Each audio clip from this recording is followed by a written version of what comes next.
Bujiga Kanawia.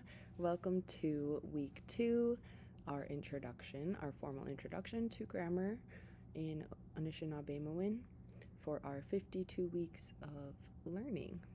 So today we're going to be looking at Waking Up Ojibwe's Anishinaabemowin Quick Reference Sheet, and their website is wakingupojibwe.ca.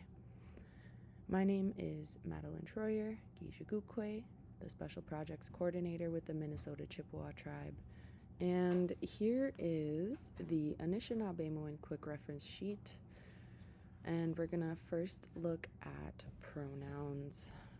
So the 7 people in Ojibwe are Niin, which is I, giin, which is you, wiin, which is he or she or they singular, niinawind, which is we, excluding the person you're talking to or the people you're talking to. Giinawind is we, including the person or people you're talking to. Giinawaa is you all, so yous or you all in the room, the people you're talking to. Wiinawaa is them, and then we'll be looking at niinawind, which is 4th person, and niinawind, which is 5th person. All right, here we go. So if you're a beginner, it's helpful to focus on Niin, which is I, and remember these are just the pronouns in Ojibwe. Giin, which is you, or 2nd person, and wiin, which is he or she or they singular, 3rd person. Niinawind, which is we, excluding the person you're talking to, denotated by 1st person plural, so us, more than one. Giinawind, we, including you, so the person you're talking to.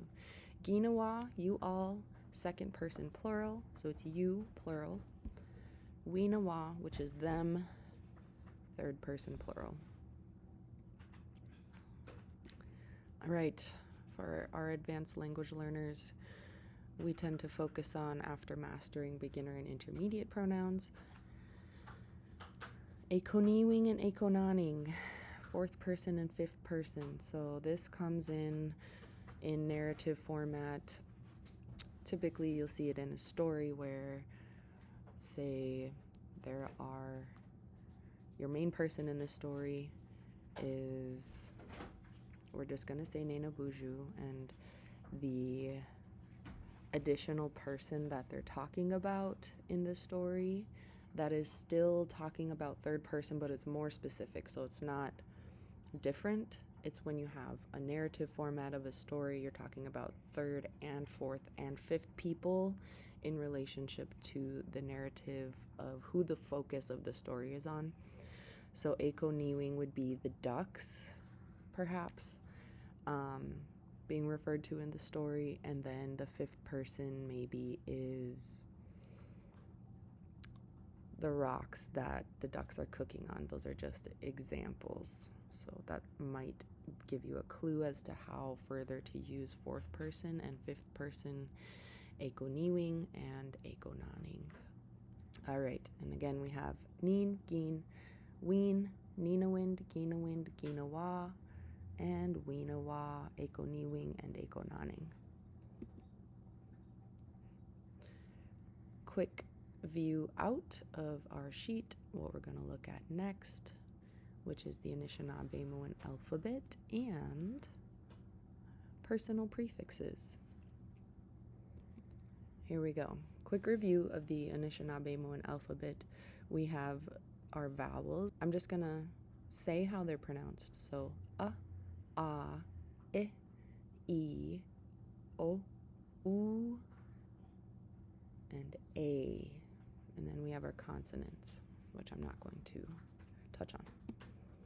Then we have our personal prefixes. This is just a review, so you can get an overview of what they all look like side by side. Then we're going to close in on some beginner focuses. If you're a beginner and personal prefixes are new to you, it's helpful to look at the whole chart, but block out extra information. So say you're ready to master adding on personal prefixes to VAIs specifically. So if we have a consonant, most of the time, you're going to add ni. So ni, let me think of an example. Niinawind, and that's actually not just, it's more complex than that, but that's just an example. So if you add it to M, Niinawind. If you have a B, like babaaya, nimbabaaya is how you're going to use that. If we have something that starts with J, like jibakwe, which is he or she cooks, you would say ninjibakwe, so I cook. And this is just the present tense we're talking about. If you have a vowel, ija, he or she goes, you would say nindija, I go, I am going. And if you had an O, like ojetun, this is a VTI, make it, he or she makes it, and you want to say I make it, you would say nindojitun, so you add an extra O on there. So looking at next, our intermediate focus will be giin in the personal prefixes context.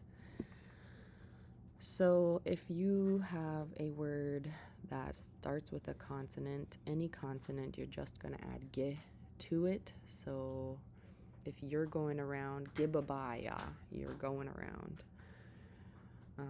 If you're cooking, gijibakwe, you are cooking. If it is a vowel such as ija, you are going, gideja. Excuse me.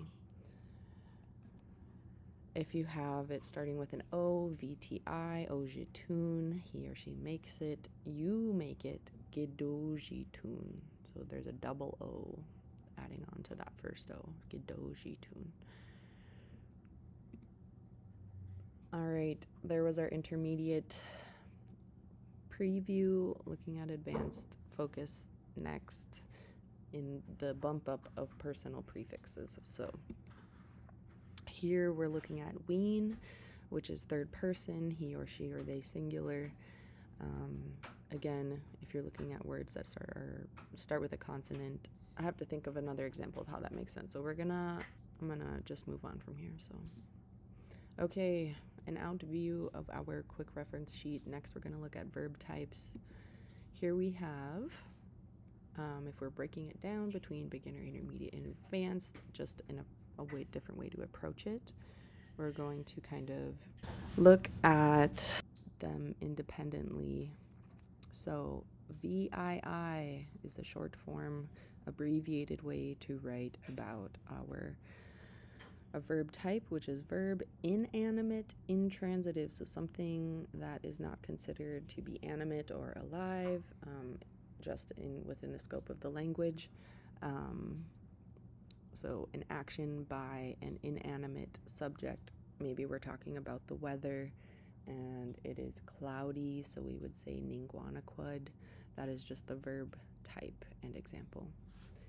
Next, building on our beginner understanding of verb types, we're going to be looking at VAIs, which is how we describe a verb animate intransitive, so an action by an animate subject versus an action by an inanimate subject, so VII versus VAI.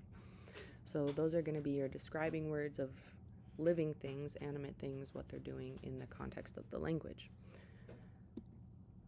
VTIs are verb transitive inanimate, an action by an animate subject to an inanimate object. So if I'm grabbing it, if he or she is grabbing it,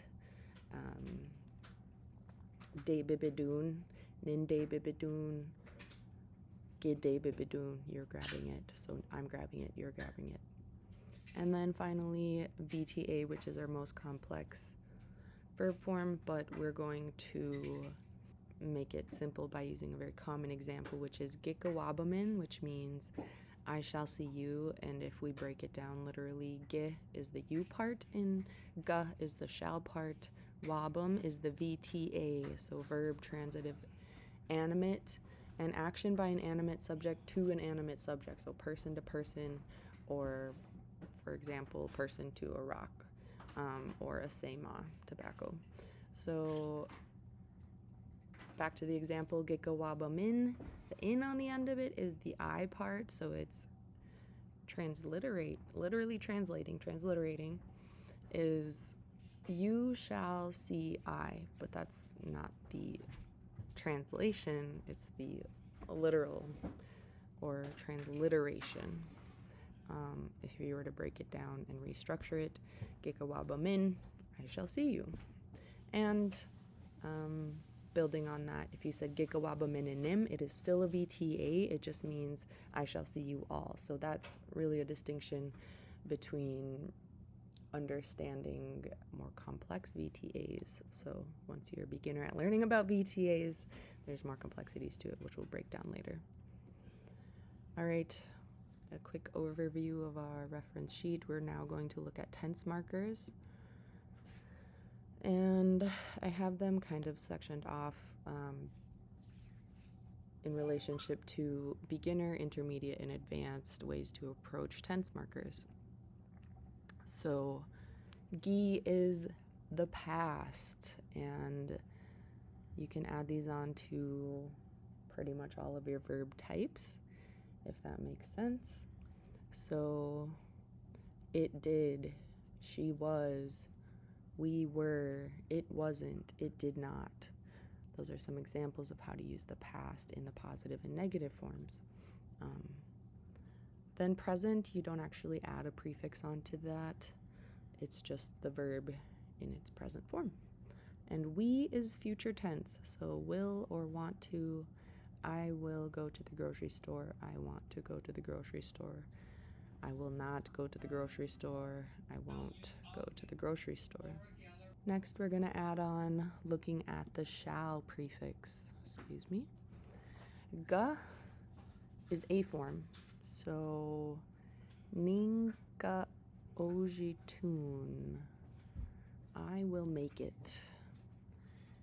And da is also shall. So, I have to think of a good example. We're going to move on from that.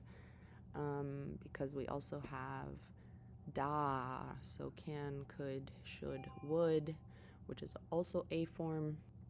So, for example, inda ija, eu, we sine we gamigung, I shall go to the restaurant, the place of eating. Inda ija, I shall go, I should go, or I would go, or I can go. All right, bumping up the complexity, B form, which we'll look at more in depth, is j and da you use to express shall, can, could, should, would, so that in order to, and that is using B form, which is probably an intermediate view of things, more complex sentences. I want to go to the grocery store so that I can cook food. So, niwi ja iwidi. Adawe wigamigung jibakwadman mi jim. So I want to go to the grocery store so that I can cook food. Becomes more complex in our usage of grammar and tenses. Then for our advanced language learners, if you want to break it down this way, you would look at the prefix ge, which is shall, can, and could, should, would in C form, which we'll look at more later. All right, looking out, overview of our reference sheet, we're going to look at letter changes, and that becomes more important as we use the different tenses, past and future, And it is distinguished between consonants and vowels, and the vowels more specifically when you are using C form, which we'll talk more about. So now we get into the complexities of verb forms, and let's take a peek at the command form, which is used as a directive imperative, and often used when ordering someone to do something. For example, namadabin, sit down. And then A form, more under the beginner umbrella, is complete sentences or main clauses that can be made from a single word in this form. For example, nindayekos, I'm tired. That is your present tense VAI.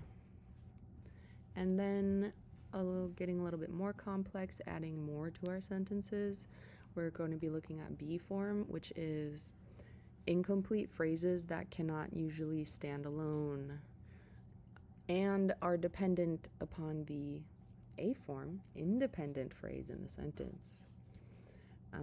So it's your building blocks for your sentences. If you have a complete sentence like namadabin, sit down, mi wenji aye koziyan. So using B form is sit down because I'm tired. So you're exhausted and you're using a complex sentence to express yourself in Ojibwe. Because would be the implied meaning of that second part of the sentence. So, and in this example, niwi ayekos onago shig, I will be tired when it is evening. It's the implied usage of the B form of that part of the sentence, which is also including the A form in the beginning, because B form you cannot use by itself, which is imperative to understand A form so that you can use B form and begin making more complex sentences. Now, C form. When a verb acts as a noun by changing the initial vowel and using B form. So C form is initial vowel change and B form conjugation. So Ozawa is the VII, it is yellow. C form, you have many different colored pencils and you want someone to grab the yellow colored pencil. Debibidun iu Ojibwemowin. Grab that pencil. And then someone says, Anishinaabemowin, which color? And you say, Wezawag, the one that is yellow, the yellow one. That is actually our complete review of the Anishinaabemowin Quick Reference Sheet. We're going to move on to a very brief recap and citation and summary. Listed is the link to the reference sheet. And remember, we reviewed pronouns, Niin, giin, wiin, niinawind, giinawind, giinawaa, wiinawaa, fourth person and fifth person, akoniwing and akonaning. And then vowels, which I will pronounce and read them from the alphabet. A, I, O, U, A, and then we have our consonants. Then we took a look at personal prefixes for Niin, giin, and wiin, and tense markers, past, gi, future, we, shall, ga, da, can, could, should, would, etc.